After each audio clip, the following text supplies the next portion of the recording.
Dia tidak setinggi LeBron James, tidak sebesar Shaq, dan tidak seatletis Michael Jordan. Dia adalah pemain standar yang awalnya diremehkan. Namun dia punya satu hal yang tidak dimiliki pemain lain, Mamba mentality. Dengan mengadopsi nama itu, ia menjadi maniak dengan basket dan mengubah seluruh work ethic-nya untuk menjadi apex predator di NBA. Inilah perjalanan Kobe Bryant, pemain rekrutan ke-13 yang dianggap remeh menjadi salah satu legenda terbesar di NBA.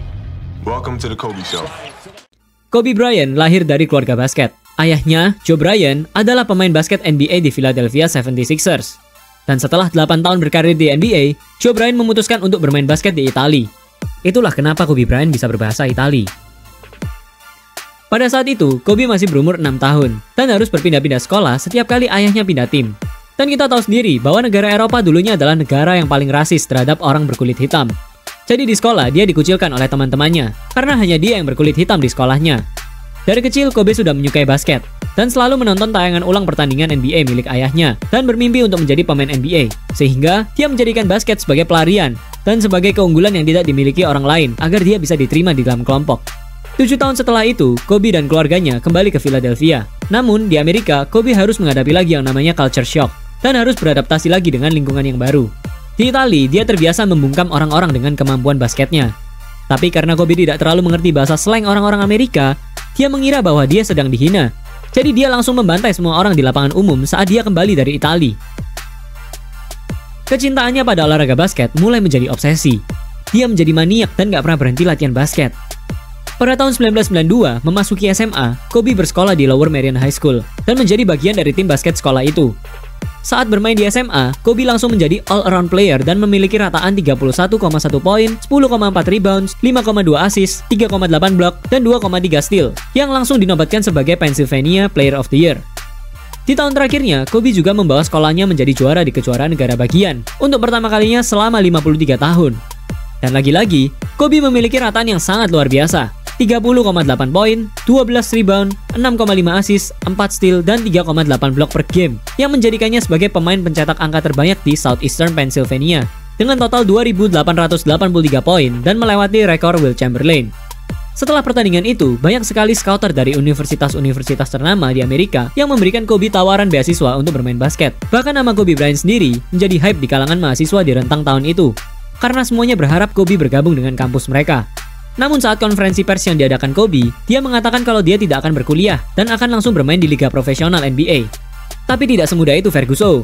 Semua eksekutif NBA masih enggan untuk memasukkan nama Kobe Bryant ke NBA Draft dan tidak yakin dengan kemampuan bocah berumur 17 tahun itu. Namun suatu hari, Lakers memberikan tawaran ke Kobe untuk mengikuti pre-draft workout di LA. Di sana, Michael Cooper yang merupakan Lakers Hall of Fame, defensive player, dan seorang juara NBA 5 kali ditugaskan Jerry West untuk mengetes kemampuan dari Kobe Bryant. Dan saat mereka one-on-one, Cooper kaget dan takjub dengan kemampuan anak 17 tahun ini. Dia benar-benar kalah telak dari Kobe dan mengatakan kalau latihan bersama Kobe menjadi latihan terbaik dalam karirnya. Saat itulah Jerry West langsung yakin bahwa Kobe adalah pilihan yang tepat untuk Lakers. Dia juga mengatakan kalau ini adalah pre-draft workout terbaik yang pernah ia lihat. Namun saat NBA Draft berlangsung, Charlotte Hornets lebih dulu merekrut Kobe. Tapi karena Jerry West sangat menginginkan Kobe, jadi dia langsung memberikan tawaran trade center andalan Lakers untuk pemain rookie berusia 17 tahun itu. Tanpa pikir panjang, Hornets langsung terimalah. Mimpi Kobe Bryant menjadi pemain NBA pun terwujud bersama LA Lakers. Di awal latihan bersama Lakers, Kobe menunjukkan kalau dia bukan pemain rookie biasa. Dia nggak takut dengan siapapun pemain senior di Lakers, yang membuat para pemain Lakers sangat segan terhadap Kobe. Bahkan Byron Scott sendiri mengatakan kalau Kobe akan menjadi pemain yang sangat luar biasa di masa depan, karena dia sendiri yang melihat kerja kerasnya yang lebih keras dari para pemain lainnya di NBA. Dengan kondisinya yang masih sangat bugar, Kobe mengikuti Slam Dunk Contest di tahun 1997. Dan berhasil memenangkan kontes itu mengalahkan Michael Finley dan Chris Carr. Nama Kobe Bryant pun seketika meledak karena kontes slam dunk itu. Namun saat bermain di playoffs, Kobe bermain sangat buruk dan melakukan 4 tembakan airball yang menjadi tembakan terburuk Kobe sepanjang karirnya. Dan akhirnya Lakers pun kalah di playoffs melawan Utah Jazz. Setelah kekalahan itu, Kobe sadar bahwa fisiknya belum kuat untuk mengikuti turnamen NBA yang harus bermain 82 game berturut-turut. Sehingga saat off-season, dia berlatih lebih gila lagi di bagian kaki untuk menguatkan tembakannya. Dia berlatih gym pagi, siang, malam, dan melakukan 700 hingga 1000 tembakan sehari. Dan di tahun keduanya di NBA, dia langsung meningkatkan statistiknya 2 kali lipat dari sebelumnya, yang hanya 7,6 poin per game menjadi 15,4 poin per game, dan terpilih ke NBA All-Star yang menjadikannya pemain starter termuda di sana. Di All-Star Game, dia berkesempatan untuk bermain melawan sang dewa basket, Michael Jordan. Tanpa pikir panjang, saat pertandingan berlangsung, Kobe langsung meminta Jordan mengajari gerakan fadeaway ciri khasnya. Dan saat pertandingan selesai, Kobe meminta nomor Jordan untuk bisa belajar lebih banyak dari sang dewa itu. Saat kembali ke playoffs, lagi-lagi Lakers harus kalah dari Utah Jazz di Western Conference Finals, yang pada saat itu Karl Malone dan John Stockton menjadi duo paling hebat di wilayah barat. Namun sayangnya, di tahun 96-98, tidak ada satu tim pun dari wilayah barat yang bisa mengalahkan Chicago Bulls. Setelah 2 tahun bermain di NBA, akhirnya Kobe menjadi pemain starter di Lakers dan memiliki rataan 19,9 poin per game yang menjadikannya pemain nomor 2 di Lakers setelah Shaquille O'Neal yang sangat dominan. Namun, itu tidak mengubah permainan Lakers secara keseluruhan. Saat babak playoffs, Lakers lagi-lagi dihabisi oleh Twin Tower yang sangat besar dari San Antonio Spurs, David Robinson dan Tim Duncan. Dua center itu sangat mendominasi dan membuat Shaq tidak bisa apa-apa. Tim Duncan yang masih sangat muda dan lincah menjadi masalah besar bagi big man Lakers. Di tahun itu juga Spurs menjadi juara dengan sangat mudah. Setelah kalah 4-0 dari Spurs, mantan pelatih dinasti Chicago Bulls dipanggil ke LA untuk melatih Lakers, Phil Jackson. Dan di tahun ini Lakers benar-benar menggila. Perubahan yang terjadi saat Phil Jackson datang ke LA sangat signifikan. Mulai dari perubahan pada pemain dan perubahan pada strategi yang menggunakan triangle offense. Dengan strategi andalan coach Phil Jackson itu, Shaq sangat mendominasi. Tidak ada satu pemain pun yang bisa menahan tubuh Shaq pada saat itu. Semua pemain diposterize. Seakan-akan pattern itu diciptakan untuk big man seperti Shaquille O'Neal. Dan Kobe juga meningkatkan lagi statistiknya menjadi 22,5 poin, 6,3 rebound, dan 4,9 assist per game. Dia juga terpilih menjadi All-NBA Second Team dan menjadi pemain termuda yang terpilih di NBA All-Defensive First Team. Dengan permainan combo 1-2 dari duo Shaq dan Kobe, mereka berhasil memenangkan 67 pertandingan di regular season. Tapi saat di playoffs, jalan mereka terhambat di Western Conference Final dan harus bermain sampai 7 game melawan Portland Trail Blazers. Saat game penentu, Lakers sudah terlihat akan kalah karena tertinggal cukup jauh dari Blazers. Dan tiba-tiba duo maut ini berhasil melakukan epic comeback di kuarter 4 yang sangat gila dan sangat ikonik karena highlight alley-oop yang memenangkan game tersebut. Pertandingan berakhir dengan skor 89-84 untuk kemenangan Lakers. Dan Kobe menjadi top skor di pertandingan itu dengan 25 poin, dan Shaq di urutan kedua dengan 18 poin. Namun ini semua belum selesai.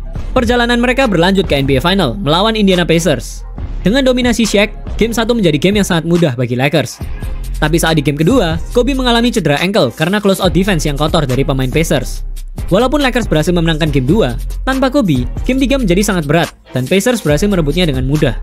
Tapi di game keempat, tiba-tiba Kobe Bryant kembali dan bermain lebih gila lagi. Pacers pun akhirnya tumbang dalam 6 game melawan Lakers. Setelah kemenangan itu, Kobe langsung memeluk Shaq karena itu merupakan gelar juara pertama bagi mereka berdua. Namun setelah itu, hubungan baik antara duo itu menjadi retak hanya karena Shaq menjadi gendut lagi. Setelah juara, Shaq bersenang-senang dengan makan yang banyak dan badannya menjadi gendut lagi dan lambat. Sedangkan Kobe menghabiskan waktu liburannya dengan berlatih basket untuk mempersiapkan musim berikutnya. Jadi saat Kobe melihat Shaq dengan tubuhnya yang gendut, dia sangat marah dan tidak mempercayai Shaq lagi saat pertandingan. Namun berkat latihan Kobe yang sangat keras dan performa Shaq yang menurun signifikan, Kobe menjadi mesin poin bagi Lakers. Dia meningkatkan statistiknya secara signifikan lagi dari musim sebelumnya, menjadi 28,5 poin per game. Dan untungnya, saat di playoffs, Shaq sudah kembali agak kurusan dan lincah seperti musim sebelumnya. Combo duo Lakers ini kembali menyapu bersih 3 putaran playoffs. Namun bedanya, kali ini performa Kobe sangat gila. Statistik poinnya sudah hampir sama dengan Shaq, hanya beda 1 poin saja. Padahal di musim sebelumnya, statistik mereka berbeda 9 poin. Saat memasuki final, mereka bertemu dengan Philadelphia 76ers yang dipimpin oleh point guard andalan mereka, Allen Iverson. Harus diakui, Allen Iverson memang jago. Dia sangat cepat, lincah, dan jago nembak. Tapi Sixers bukanlah lawan yang pantas untuk Lakers di final. Akhirnya Kobe dan Lakers berhasil mengajar Sixers dengan skor 4-1 dan menjadi NBA Champion untuk kedua kalinya secara berturut. Tahun 2001 menjadi tahun naiknya nama Kobe Bryant. Dia mulai bermain membagi bola dan menjadi top assist di Lakers dan memiliki rataan tertinggi kedua di Lakers dengan 25,2 poin dan 5,5 assist per game. Dia juga terpilih di All-NBA First Team untuk pertama kalinya dan masuk ke All-Defensive First Team lagi dengan rataan 2,2 steal, 6,9 rebound, dan 0,8 block per game. Kobe juga terpilih ke NBA All-Star lagi dan menjadi MVP di All-Star Game 2002. Setelah Lakers mengalahkan Trail Blazers dan Spurs di 8 besar dan semifinal, akhirnya mereka bertemu dengan lawan yang pantas di Western Conference Final, yaitu Sacramento Kings. Kings adalah tim terbaik selama musim tersebut dan berada di peringkat 1 wilayah barat. Bahkan 3 pemain Kings adalah para pemain nominasi MVP musim itu, Chris Webber, Peja Stojakovic, dan Mike Bibby. Dengan permainan Sacramento Kings, mereka memimpin dengan agregat 3-2 mengalahkan Lakers. Namun di game ke-6, saat bermain di LA, wasit tampak sangat memihak kepada Lakers dan memberikan fall advantage ke Lakers terus-menerus hingga Lakers memenangkan game 6. Dan setelah pertarungan sengit hingga babak overtime, Lakers berhasil memenangkan game penentu itu dan mengamankan posisinya di NBA Final untuk ketiga kalinya. Tapi lagi-lagi, belum ada tim dari wilayah timur yang bisa melawan Lakers. Akhirnya Lakers menjadi juara NBA ketiga kalinya setelah menyapu New Jersey Nets dengan skor 4-0. Shaquille O'Neal menjadi Final MVP 3 kali secara beruntun, dan Kobe menjadi pemain termuda yang memiliki 3 gelar juara NBA. Di regular season 2002, dengan rataan 30 poin per game, Kobe menjadi pemain penyerang terbaik di NBA dan membuat dia jadi jarang passing. Selain menyerang, Kobe juga menjadi salah satu pemain defender terbaik di NBA. Dia bisa membaca taktik musuh dan selalu menjadi defensive stopper bagi para pemain terbaik musuh. Dan di tahun 2003, setelah 4 tahun pensiun, Michael Jordan kembali bermain basket lagi di Washington Wizards. Dan Kobe benar-benar menunjukkan ke Michael Jordan bahwa Michael Jordan era is over. Sekarang adalah era Kobe Bryant. Dia mencetak 55 poin saat melawan Michael Jordan dan membuat Michael Jordan pensiun lagi untuk ketiga kalinya. Saat di playoffs, Kobe benar-benar gila. Dia memiliki rataan 32,1 poin per game yang menjadikannya nomor 1 di Lakers. Namun dengan permainan Kobe yang sangat individual dan performa Shaq yang terus menurun, mereka akhirnya kalah dari San Antonio Spurs yang memiliki skuad yang sangat baik. Steve Kerr, Tony Parker, Manu Ginobili, Tim Duncan, dan David Robinson. Gila nggak? Setelah kekalahan mereka di semifinal conference, di tahun 2003, Lakers mendatangkan 2 pemain veteran yang sangat fenomenal, Gary Payton dan Karl Malone. Semua mengira Lakers akan menjadi super team seperti era Chicago Bulls. Tapi kenyataannya, Kobe malah bersih tegang dengan Shaq dan Malone. Tidak ada chemistry dalam super team itu, dan Kobe memiliki ego yang sangat besar. Dia bermain sangat individual saat melawan Pistons di final, padahal lagi busuk banget.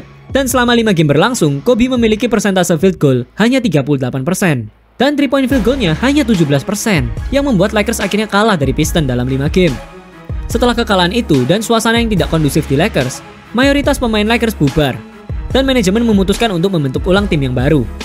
Shaq di-trade ke Miami Heat, Rick Fox dan Gary Payton di-trade ke Boston Celtics. Derek Fisher pindah ke Golden State. Karl Malone memutuskan untuk pensiun. Dan Phil Jackson juga memutuskan cabut dari Lakers jika Kobe kembali bermain untuk Lakers. Sangat kacau. Phil juga mengkritik keras permainan dan karakter dari Kobe Bryant dalam bukunya yang berjudul The Last Season. Setelah tim baru selesai dibentuk, Lakers malah makin cupu, dan Kobe bermain sangat egois. Lakers bahkan berada di peringkat 11 di wilayah barat, dan gak masuk ke playoff sama sekali. Di tahun 2005, Phil Jackson kembali melatih Lakers setelah Rudy Tomjanovic mengundurkan diri karena masalah kesehatan, dan hubungan antara Phil dan Kobe sudah membaik. Di tahun itu juga, Kobe mencetak 62 poin saat melawan Dallas Mavericks hanya dalam 3 kuarter. Dan 3 minggu setelah itu, dia mencetak 81 poin saat melawan Toronto Raptors, dan menjadikan Kobe sebagai pemain pencetak poin kedua terbanyak dalam satu game di NBA. Dia benar-benar menakutkan saat menyerang. Dengan tubuhnya yang lagi di masa prime-nya, dia menjadi scoring leader di musim itu dengan total 35,4 poin per game. Namun saat memasuki playoffs 2006, Lakers langsung kalah dari Phoenix Suns yang lagi jago banget. Dan Steve Nash juga menjadi MVP di musim itu. Hal yang sama terjadi di musim berikutnya, 2006-2007. Kobe kembali menjadi scoring leader dengan rataan 31,6 poin per game. Namun harus kalah di playoffs melawan Phoenix Suns lagi di putaran pertama. Setelah 3 season yang sangat mengecewakan, manajemen Lakers berencana menukar Kobe ke Detroit untuk Tayshaun Prince dan Richard Hamilton yang sangat membuat heboh semua fans di LA. Namun manajemen Lakers berubah pikiran dan malah mendatangkan pemain Eropa terbaik saat itu, Pau Gasol, yang menjadi the next duo menggantikan Shaq. Tahun 2007, akhirnya Lakers berhasil menyatukan tim lagi. Dengan adanya Kobe, Pau Gasol, Trevor Ariza, dan Andrew Bynum, mereka kembali mendominasi di wilayah barat dengan 57 kemenangan. Dan Kobe menjadi MVP di musim itu untuk pertama kalinya dalam karirnya. Saat di playoffs, mereka benar-benar mendominasi dan mengamankan posisinya di NBA Final untuk melawan Boston Celtics. Namun dengan permainan Kobe yang sangat dominan di Lakers, sangat mudah bagi Celtics untuk memenangkan game. Strategi mereka adalah memberikan tekanan pada Kobe untuk melakukan bad shot terus-menerus. Akhirnya, Lakers pun kalah di final dengan skor 4-2. Setelah musim berakhir, Kobe dipanggil untuk mewakili timnas USA di pertandingan Olimpiade 2008 bersama para pemain super NBA yang dijuluki Redeem Team. Kobe berhasil meraih medali emas di Olimpiade 2008 itu dengan mengalahkan rekan satu timnya di Lakers, Pau Gasol. Saat kembali dari Olimpiade, Kobe menggantung medali emasnya di depan loker Pau Gasol untuk membuat Gasol panas dan bermain lebih ganas lagi. Kobe juga bermain sangat kasar dengan rekan satu timnya yang lain supaya mereka terbiasa dengan permainan kasar yang dilakukan tim lain saat melawan mereka. Dia juga menjadi seperti Jordan saat di era tripit keduanya. Dia sadar kalau dia sendirian tidak akan bisa membuat Lakers menjadi juara. Sehingga, dia mengeluarkan energinya untuk bergaul dengan teman satu timnya dan mendorong mereka untuk lebih baik lagi. Di tahun 2009, Kobe bermain sangat luar biasa dan tidak semaruk musim sebelumnya. Dengan permainan tim yang sangat kompak, mereka berhasil memenangkan 65 pertandingan di musim itu. dan meratakan semua babak playoffs di wilayah barat. Di final, mereka bertemu Orlando Magic, di mana Dwight Howard saat itu lagi di masa prime-nya. Namun Lakers memiliki tim yang lebih kompak dan solid. Dengan latihan keras yang dilakukan Kobe ke timnya, Dwight Howard tidak berkutik sama sekali, dan Lakers berhasil menjadi juara NBA lagi. Dan ini menjadi trofi keempat dan MVP final pertama bagi Kobe Bryant. Tahun 2010, Lakers kembali mendominasi wilayah barat. Dan di playoffs, Lakers kembali meratakan wilayah barat dengan sangat mudah, dan kembali ke NBA Final untuk kedua kalinya secara beruntun. NBA Final kali ini menjadi game balas dendam bagi Lakers, karena sebelumnya mereka kalah di tahun 2008. Game Lakers dan Celtics menjadi final terbesar di tahun 2000-an, karena rivalitas dua tim terbesar ini terbentuk sejak dulu kala. Dari awal, pertandingan berlangsung sangat sengit. Hingga game kelima, Celtics memimpin dengan agregat 3-2. Tapi setelah Kobe berhasil mencetak 26 poin dengan kondisi jarinya yang patah, dan Pau Gasol berhasil mengalahkan Kevin Garnett di paint area, Lakers berhasil bertahan di final dan memaksa Celtics untuk ke game ke-7. Di pertandingan penentu, Lakers mendapatkan home court advantage yang membuat mental pemain Lakers lebih kuat. Tapi setelah Meta World Peace diberi bola oleh Kobe dan berhasil mencetak 3 angka di waktu krusial, Lakers akhirnya berhasil mengalahkan Celtics dan menjadi juara lagi. Kobe memiliki total 5 trofi juara NBA dan mendapatkan 1 MVP final lagi, jadi total 2 MVP final secara berturut-turut. Setelah kemenangan besar itu, Kobe membuktikan kalau dia bukanlah bayangan Shaquille O'Neal. Dia juga membuktikan kalau trofi yang dia miliki jauh lebih banyak dari Shaq. Itu adalah trofi terakhir dari Kobe Bryant, karena setelah tahun itu, Lakers kembali mengalami masa sulitnya. Dan performa Kobe juga menurun sangat signifikan. Seakan-akan energinya sudah habis. Dia menjadi lambat dan mengalami banyak sekali cedera di kakinya yang tidak pernah berhenti. Jadi dia merasa bahwa ini sudah waktunya bagi dia untuk berhenti dan memulai karir baru untuk menginspirasi banyak orang. Tahun 2015 menjadi musim terakhir bagi Kobe Bryant. Dia juga melakukan game tour di semua arena untuk perpisahannya kepada setiap tim di NBA. Dan di pertandingan terakhirnya di NBA, dia mencetak 60 poin dan menutup karirnya dengan kenangan yang sangat indah di Staples Center. Kobe adalah orang yang sangat kompetitif. Apapun yang dia lakukan, dia akan berusaha untuk jadi yang terbaik. Dia menjadi juara NBA 5 kali, 1 kali MVP musim, dan 2 MVP final. Kobe juga meraih penghargaan Piala Oscar 2018 setelah menulis naskah film pendek, Dear Basketball, yang sangat menginspirasi semua orang di dunia. Mungkin banyak dari kalian yang tidak menyukai Kobe karena dia sangat egois. Namun sebenarnya ada banyak hal yang bisa kita contoh dari dia. Mentalitas untuk menjadi yang terbaik. Tapi itu semua tidak ada gunanya jika tidak ada perbuatan. Jadi lakukanlah segala sesuatu dengan sepenuh hati. Maka kesuksesan akan menunggumu di masa depan. God, I love you guys. And I love you guys. And what can I say? Mamba out.